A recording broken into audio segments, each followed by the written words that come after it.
A little later, we're going to be talking with animal expert Jim Fowler. Where are the cameras? But first, we're talking with Jerry. Okay, everybody, welcome back to another installment of Interviews on Minds.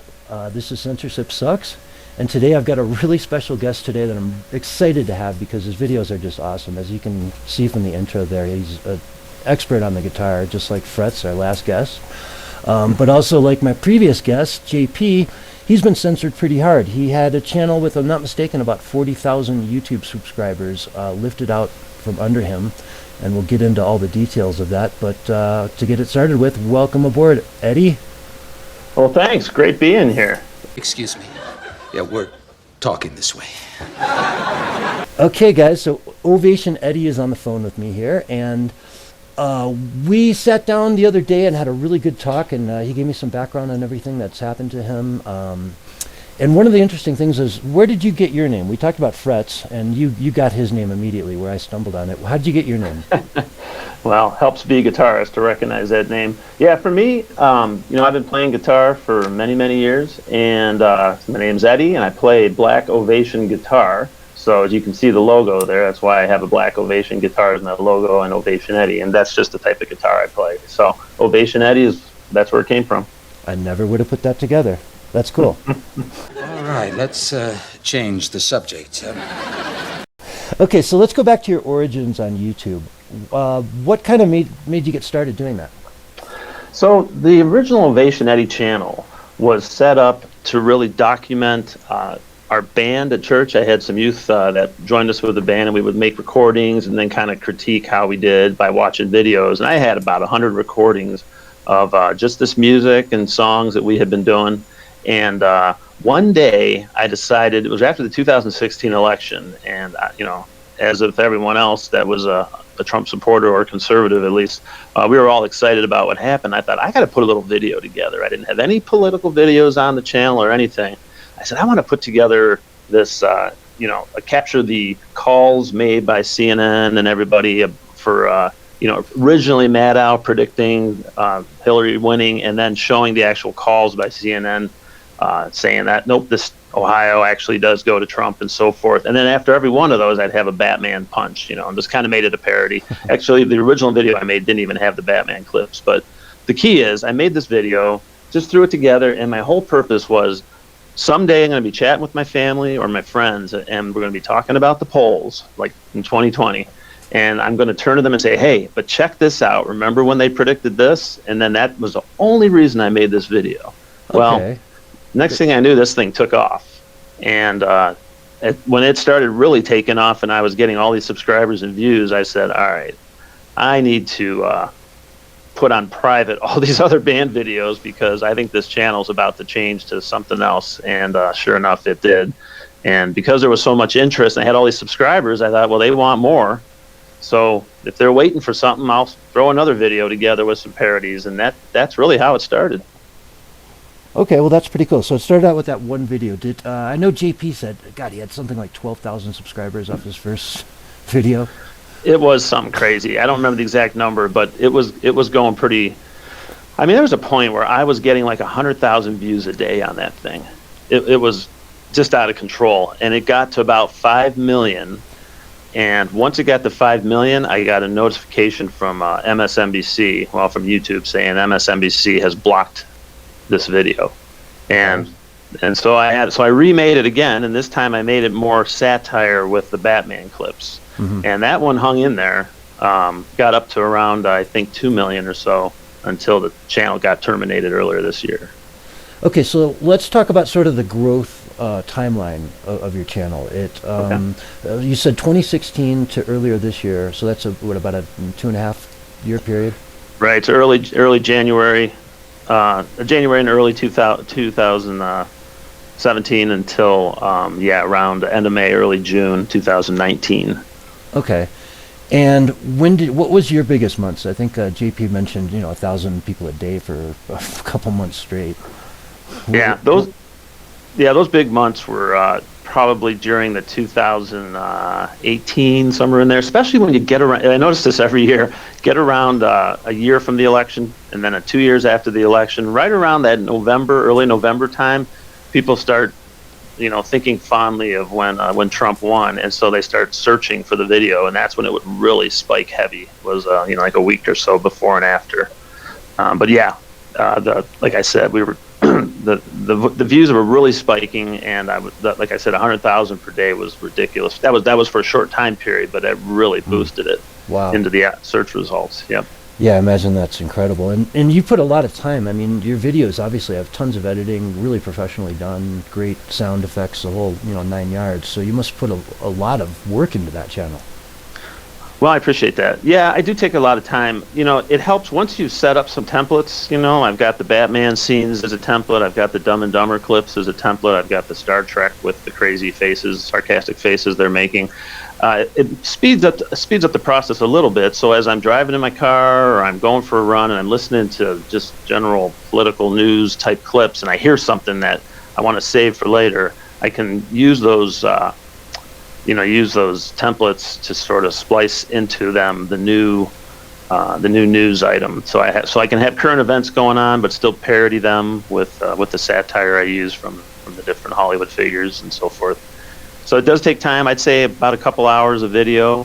I use up my breakfast and my lunch every day basically to do it. Sometimes in the evening, but for the most part, I try to value that with my family and just stick to the mornings and lunchtime working on these. Okay, and then how much? Okay, so tell us when you got to the point one day where you started getting copyright notices. How exactly do you think that started, and what triggered it? Why did it happen? Who did it? Sure. So in middle of 2018, I got to think about these years here. Late 18 is when I got demonetized. So I was monetized for a while. I got demonetized, and so then I noticed the videos maybe weren't quite as strong after that. So I think that the monetization does help, but they were still going pretty strong. And I was getting a lot of subs. So I would say, if I remember, I was trying to look up the numbers for you, but I think I went from 10,000 to 40,000 within a year.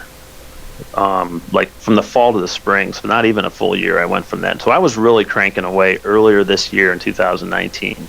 And I had a good handle on the algorithm, I thought. I knew what keywords to sort of type in and the tags to put in and work on descriptions. There's a whole art form to that, as you probably know. But then, and I'd been using Fox clips, CNN, MSNBC for the most part. Those were the three I would use. And usually for CNN and MSNBC, it was to make fun of them, and Fox was just a lot of the commentary, in particular Tucker Carlson. Probably half my videos had Tucker in them. And sometimes decent amount of material from him, but again, I was splicing in, parodies from cartoons and TV shows and movies, and so that meets the fair use of the copyright law, and I felt pretty comfortable with that. Even though I did lose my monetization, they said it was due to duplication, which means that they didn't agree that it met fair use, but they weren't going to do anything about it. They were just going to take away the monetization. Well, anyway. Well, the monetization was probably political, in my view. I mean, they just come after the right. Ooh, another interesting confrontation. This could be spicy. Yeah. They don't want ads giving money to the right, only to the left, as we know. Yeah, and was your channel pretty profitable? It was for a while there. Yeah, it was middle of the summer, 2 summers ago. That Mad Owl video became sort of an evergreen video, if you know what that is. One that's just constantly making money for you, years after you've made it.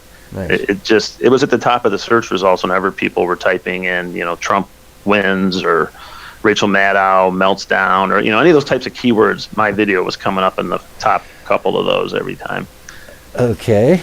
Yeah. Yeah. So, yeah. The powers that be don't like that, right? No, not at all. They blocked it the first time, but they didn't block it the second time, and I think it was because of the parody nature that I was using. So they knew, okay, well, at least he's got all those Batman clips and Batman quotes and all kinds of, wisdom from Batman in the middle of all this stuff. Well, anyway, in May, one day I got a copyright. I got a bunch of videos that were blocked and asked to be taken down. And I had never had this before. I'd never had a community strike. I'd never had a copyright strike through all this time until just this past May in 2019.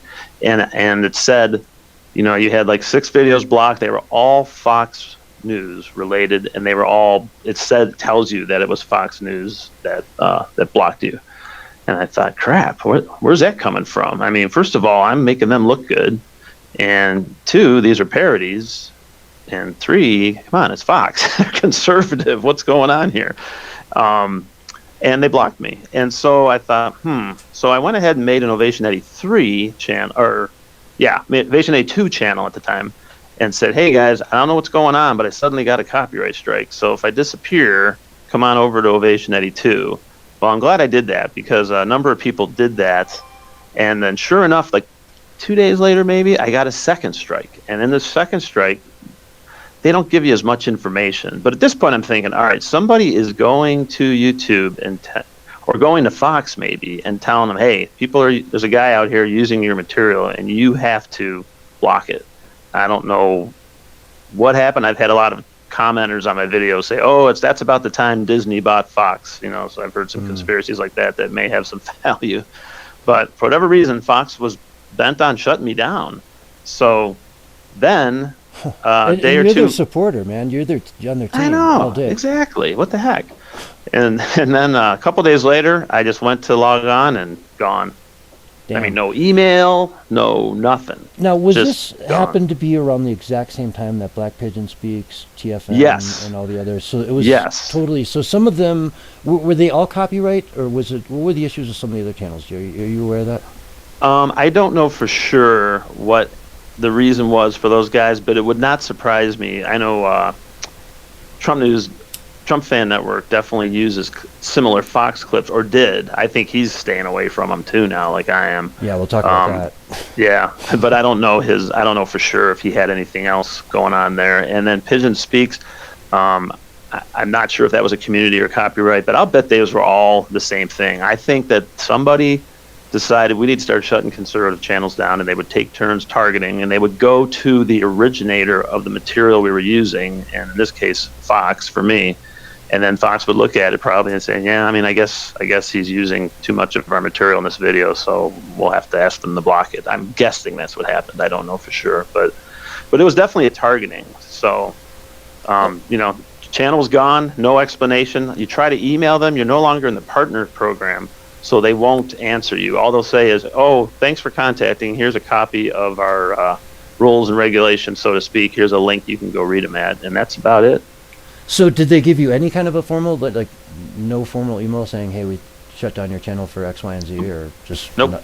Nothing? Nope, just Nice. gone. Okay. They did for the first one. I know I have some screenshots of the copyright and specific videos for the first copyright strike. The second one, I might have had something, but I think I had to go look for it. It wasn't an email. It was actually in the control panel in there, or the studio. But the third one is just dead silence. Wow. And that's the one that actually put the knife through your heart, Exactly. That's a good way to describe it. All right, so you stop using Trump. You figure there's better channels out there. Tell us what happened when you moved over Ovation Eddie 2. Well, so I moved over to Ovation Eddie 2, and thankfully I had about 1,000 people that had come over already. Now, going from 43,000 to 1,000 is very depressing, let me tell you. Now, that 1,000 are awesome. I mean, they comment on every video. They comment with each other. They prop me up. They buy my merch. They interview you. They interview me, exactly. They get me going on Minds, so answer all my Minds questions. So, they're great. And I have a number of Patreon supporters, too. And they're a great group also, and I actually bounce a lot of things off of them. So I have a good group, good following, solid. But let's face it, if you have 1,000 subs versus 40,000, and now I'm up to 3,000, by the way. So it's moving slowly, but it's moving forward. Your videos just don't rank like they used to. But not to get too far ahead of myself. So that first week, I said, all right, no more Fox. Let me check out OAN. Everyone talks about OAN. Maybe I could do some clips from them. I found a clip that was pretty good, had some fake news stories, so I used her in there, and I used some of my parody with the fake news template I had. And wouldn't you know, the next day, bam, copyright strike blocked. I was absolutely stunned. I said, all right. And this was from OAN, the other conservative cable channel. That wants to right? grow and should be like endorsing anybody using their clips. I mean, that should be their best commercial, right? Exactly. That's a free commercial. Yeah, a free commercial. Absolutely. I mean, I give them props in the video and the descriptions and all that stuff. So I was like, all right, there is no doubt that when I told everyone to move to my OE2 before I got shut down, whoever was targeting me also moved to OE2. And the first thing I brought up that they thought, oh, okay, I'm going to have to, now he's not using Fox, I'm going to contact OAN. And this must be someone with some pull or something. I don't know. Let's have him. Go ahead. Were these some of your more popular ones, or were they particularly stung or something? I mean, was there a reason they targeted certain videos, or can you find a pattern there? I think what the pattern I did notice is they were longer sections of footage that I was using. So in fair use, you can use news footage, but you're not supposed to put an hour of news in there. I wasn't putting an hour in, but there might have been stretches of 5 minutes where they were talking straight before I put in a parody. Maybe not even that long, but it really you're pushing your luck with the fair use rule if you go too long. And I must have gone too long on some of these, and they knew it, and so they could get the network, whether it be OAN or whether it be Fox, to just start going through, because it said they were manually going through my videos. And when you get a copyright strike, it's more than just one video. They'll go through a few videos and then to take them down. And if you get 4 or 5 taken down that day, it's called a copyright strike. They don't give you like 3 strikes for 3 videos right away. So they were taking them down, and I could see the ones they were hitting, they were just going one by one down through, and the ones that had extensive Fox footage on them were the ones that were getting taken down. Okay, so what is the advice? Like, what if somebody else is out there doing what you're doing? What would you tell them, like, to avoid those fair use strikes, like to keep them under X minutes, or not use? Like, what are you doing now to try to really avoid this? Yeah, well, what I try to do is definitely keep these segments shortened, and that's the actual advantage of using parody clips like I do, is those help break up the Sure. consistent segment. They also tell you commentary. If you can have verbal commentary in there where you're critiquing the work, making comments about it and so forth. So I actually started doing that. If you look at some of my early videos on OE2, I started doing that with the audio, but it was taking a lot of time. I mean, that's just an additional element I was doing on top of the parody clips. And it was just like, I just can't keep up at this rate. And so I thought, I'm going to take a chance and go back to not talking in them, because for me the fun of my videos is I let the cartoon or movie characters speak for me, let them make the comments of what I have to say about this news item. And when I was talking in there, it was fine, people liked it, they complimented me and so forth, but at the end of the day I didn't really enjoy that as much as using creativity with characters to do the talking for me. So I kind of went back to that, but I decided what I'll do is keep them shorter. But yeah, my advice would be, if you're not doing the parody clips like I am, definitely talk more. And I've seen a few channels out there that have converted to that approach. They may have actually used parody clips a little bit, but they definitely use commentary a lot more than they used to. Liberty Hound is one that comes to mind. And the other guy is escaping me right now. But there's a number of channels that have moved to that. So that would be my advice. You're just going to have to talk in there if you're not using clips to break up the original material that you're covering. Okay, so do you feel any safer today doing that? I mean, with the road you're going down, or do you have? Well, yeah. Well, interestingly, since I took that approach, it's been 90 days, and my copyright strike expired.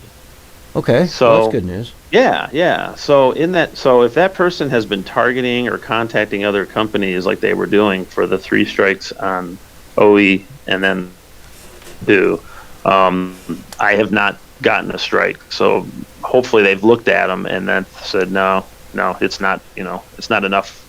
It's meeting fair use, I think, is what they're thinking now. So hopefully I'm on to the right formula. I'm just picturing some crackpot with a stopwatch in his hand, watching your videos. I totally picture that too, man. Totally picture that too. Yeah. All right, so you Risky mentioned business. All right, let's take a short break.